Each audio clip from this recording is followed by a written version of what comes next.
Hello and welcome दोस्तों, कैसे हैं आप लोग। उम्मीद है आप लोग अच्छे होंगे। तो जैसा कि मैंने कल वादा किया था आपसे कि इसकी आर्ट एंड कल्चर की आगे की सीरीज में आपको लेके आऊंगा, जिसमें से हमने कल चैप्टर 1 से लेके चैप्टर 3 तक हमने कल डिस्कस कर लिया था।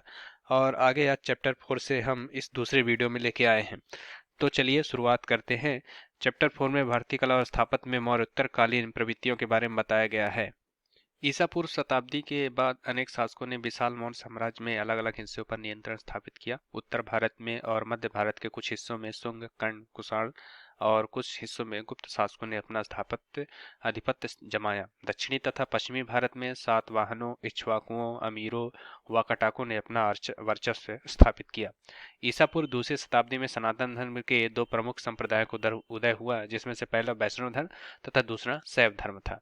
मूर्ति कला के कुछ उत्कृष्ट उदाहरण नमूने पाए जाने वाले स्थान जैसे इसमें से विदिशा भरूच मध्य प्रदेश, बोध गया बिहार, जग्गपेट आंध्र प्रदेश, मथुरा उत्तर प्रदेश, खंडगिरी उदयगिरी उड़ीसा, भज पुणे के निकट, पावनी नागपुर के निकट महाराष्ट्र में मूर्तिकला के कुछ उत्कृष्ट उदाहरण पाए गए हैं। भरूच में पाई गई मूर्तियों की विशेषताएं, जिसमें से आपको 5 विशेषताएं बताई गई हैं। भरूच में पाई गई मूर्तियों में मौर्यकालीन यक्ष और यक्षिणियों की प्रतिमाओं की तरह दीर्घकाल लंबी है। प्रतिमाओं के आयतन के निर्माण में कम उभार लेकिन रैखिकता का ज्यादा ध्यान दिया गया है। भरूच में आख्यान फलक अपेक्षाकृत कम पात्रों में दिखाए गए हैं, लेकिन ज्यो ज्यो समय आगे बढ़ा है, कहानी के मुख्य पात्रों के अलावा अन्य पात्र भी चित्रों की परिधि में प्रकट होने लगे हैं। मूर्तिकला द्वारा उपलब्ध स्थान का अधिकतम प्रयोग किया गया है। 5वें नंबर, शरीर ज्यादातर कड़ा तथा तना हुआ दिखाई पड़ता है और भुजाएं व पैर शरीर के साथ साथ चिपके हुए दिखाई पड़ते हैं। आगे चलकर ऐसे दृश्य प्रस्तुति में संशोधन कर दिया गया। आकृतियों के उत्कीर्ण गहरा होने लगा और आयतन बढ़ गया, जिससे आकृतियों का उत्कीर्णन गहरा होने लगा और आयतन बढ़ गया, जिससे मनुष्यों तथा जानवरों के शरीर का प्रतिरूपण असली जैसा होने लगा। जातक कथाओं को बड़े सरल तरीके से दिखाया जाता था। जातक कथाएं स्तूपों को अलंकृत करने के लिए उपयोग में लाई जाती थीं। भरहुत, बोधगया, सांची स्तूप और यज्ञ पेट में पाई गई मूर्तियां इस शैली के अच्छे उदाहरण हैं।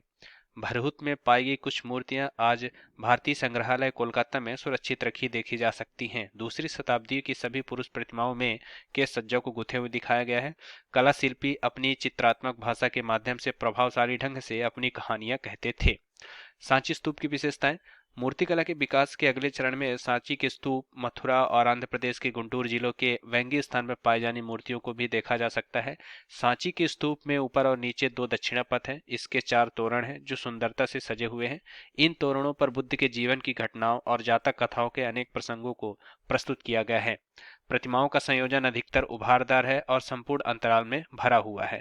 प्रतिमाओं का संयोजन हाव भाव व शारीरिक मुद्राओं का प्रस्तुतिकरण स्वाभाविक है और शरीर के अंग प्रत्यंग में कोई कठोरता नहीं दिखाई देती है। सिर काफी उठे हुए हैं, वह बाहरी रेखाओं की कठोरता अनम्यता कम हो गई है। आकृतियों को गति दे दी गई है। आख्यान में विस्तार आ गया है। कुछ ऐतिहासिक आख्यानों जैसे कि कुशीनगर की घेराबंदी, बुद्ध का कपिल वस्तु भ्रमण, अशोक द्वारा रामग्राम स्तूप के दर्शन आदि को पर्याप्त विस्तार के साथ प्रस्तुत किया गया है। मथुरा में पाई गई इस काल की प्रतिमाओं में भी ऐसी विशेषताएं पाई जाती थीं। स्वप्न प्रसंग का प्रस्तुतिकरण महारानी को लेटी अवस्था में और ऊपर से उतरते हुए हाथी के चित्रण द्वारा बहुत ही सरल तरीके से किया गया है। मथुरा, सारनाथ एवं गांधार ईसा की पहली शताब्दी में और उसके बाद उत्तर भारत में गांधार, अब पाकिस्तान में, व मथुरा दक्षिण भारत में वेंगी, आंध्र प्रदेश कला उत्पादन के महत्वपूर्ण केंद्र बन गए। मथुरा और गांधार के बुद्ध के प्रतीकात्मक रूप को मानव रूप मिल गया। गांधार की मूर्तिकला की परंपरा में बैक्ट्रिया, पारसिया और स्वयं गांधार की स्थानीय परंपरा का संगम हो गया। मथुरा की मूर्तिकला स्थानीय परंपरा इतनी प्रबल हो गई कि वह उत्तरी भारत के अन्य भागों में भी फैल गई। उदाहरण के लिए पंजाब में संघोल स्तर पर पाई गई स्तूप की मूर्तियां। मथुरा में बुद्ध की प्रतिमाएं अच्छों की आरंभिक मूर्तियां जैसी बनी है, लेकिन गांधार में पाई जाने बुद्ध की मूर्तियों में यूनानी शैली की विशेषताएं पाई गई।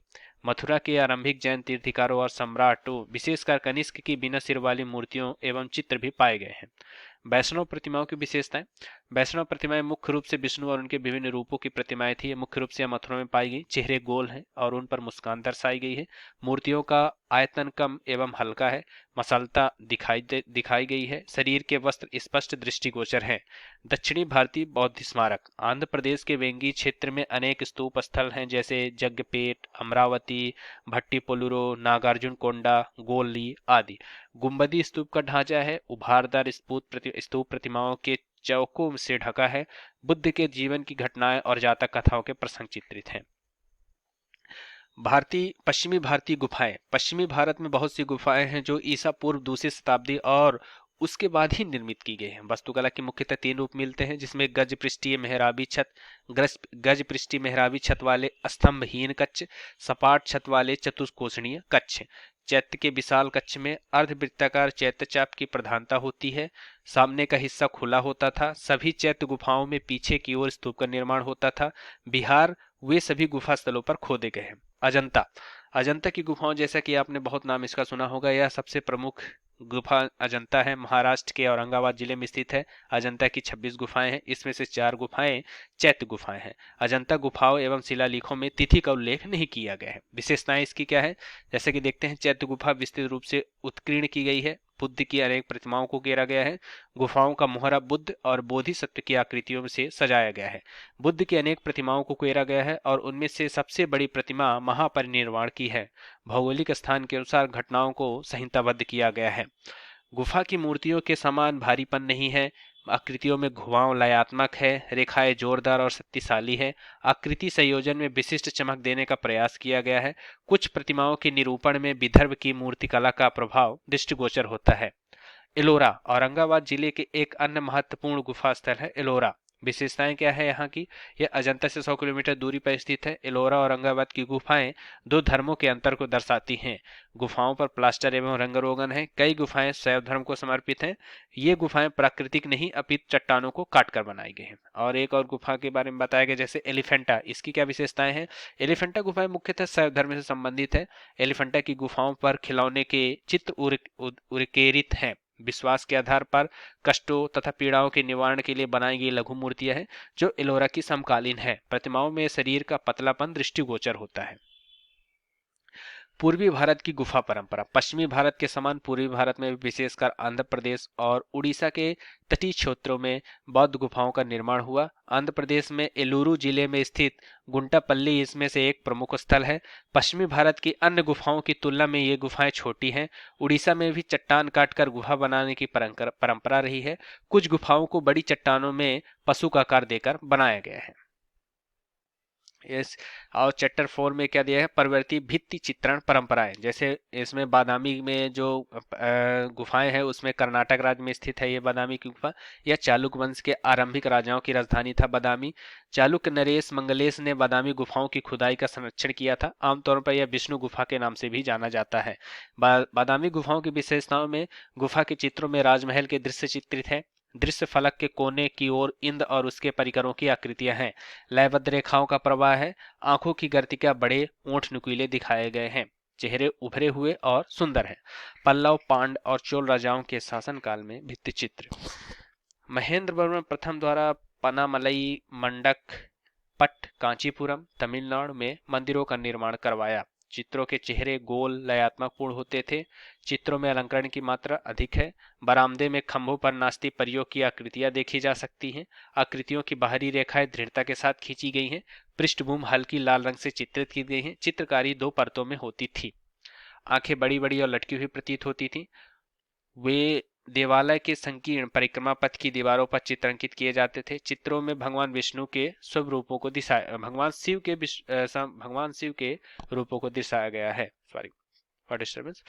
विजयनगर के भित्ति चित्र, इसकी क्या विशेषताएं हैं, जैसे बृहदेश्वर मंदिर के चित्रों में कलाकारों की शैलीगत परिपक्वता दृष्टिगोचर होती है। लहरेदार सुंदर रेखाओं का प्रवाह पाया जाता है। अंग प्रत्यंगों में लचक एवं परिपक्वता प्रदर्शित होती है। हम्पी में विरूपाक्ष मंदिर में मंडप की भीतरी छत पर अनेक चित्र बने हुए मिलते हैं। रामायण महाभारत के प्रसंगों को दर्शाते हैं। विष्णु के अवतारों को भी चित्रित किया गया है। आकृतियों के पार्श्वचित्र और चेहरे दिखाए गए हैं। रेखाएं सरल एवं निश्चल दिखाई गई हैं।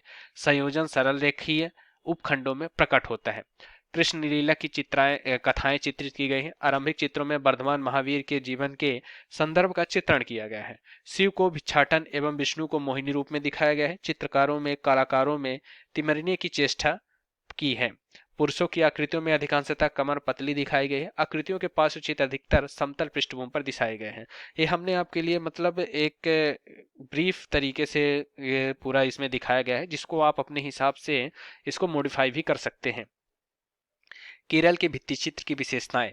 केरल भित्ति चित्रों में कंपनशील और चमकदार रंगों का प्रयोग होता था।